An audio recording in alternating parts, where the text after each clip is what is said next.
ઉધનામાં blue dart parcel service સેન્ટરમાં ચોરી કરી આગ લગનાર 3 જેટલા આરોપીને ઝડપી પોલીસે કાર્યવાહી શરૂ કરી હતી। ઉધના પોલીસ સ્ટેશન વિસ્તારમાં બ્લુ ડાર્ટ નામની કંપની કે જે ઉધનામાં એક શોપિંગ સેન્ટર પાસે આવેલી છે, ત્યાં આગ જાણવા જોગની ફરિયાદ નોંધવામાં આવી હતી, જે 3 તારીખનો બનાવ છે। ત્યારબાદ પોલીસે જે ઉધનાની સર્વેલન્સ ટીમ છે, આ ઉપરાંત જે ઇન્વેસ્ટિગેશન ઓફિસર છે અને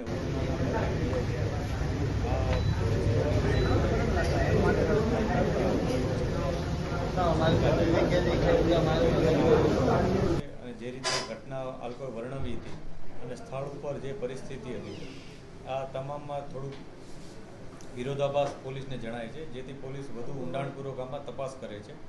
તપાસ કરતાં કેટલીક બાબતો સામે આવે છે અને પોલીસને એવું ખ્યાલ આવે છે કે આ સમગ્ર ઘટનામાં આગ લાગવાનો બનાવ એ બનાવી અને ઉપજાવી કાઢેલો બનાવ જણાય છે અને હકીકતમાં ત્યાં એક ઘરફોડ ચોરીનું પૂરેપૂરું એક યોજનાબદ્ધ કામકાજ કરવામાં આવ્યું હતું અને એ આધારે અમે કેટલાક પુરાવાઓ પણ મેળવ્યા હતા।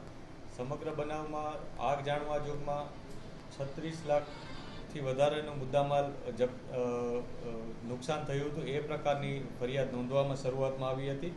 પરંતુ જ્યારે અમને ખબર પડી કે આ મુદ્દામાલ કોઈ પણ જાતનું આગમાં નુકસાન થયું નથી, પરંતુ એની ચોરી થઈ હતી।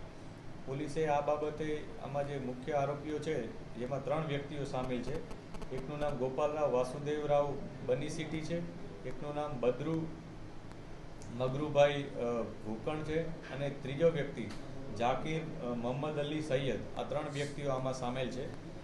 આમાં જે આખું પ્લાનિંગનું જે આયોજન હતું કે જે કઈ રીતના આ ઘટનાને અંજામ આપવો, એનું જે આયોજન કરવામાં આવ્યું હતું, એ થીમ નક્કી કરવાવાળો જાકીર હતો, જ્યારે અન્ય 2 વ્યક્તિઓ આનો એક્ઝિક્યુશનમાં સામેલ હતા।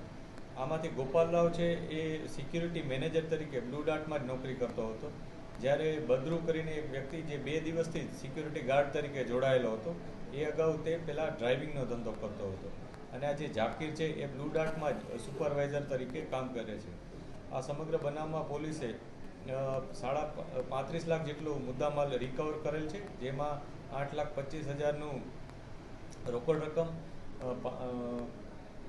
26,96,000નું મોબાઈલ, જેમાં 40 નંગ મોબાઈલ સામેલ છે। આ ઉપરાંત એક DVR અને એક લેપટોપ, આટલો મુદ્દામાલ પોલીસે કબજે કરેલ છે।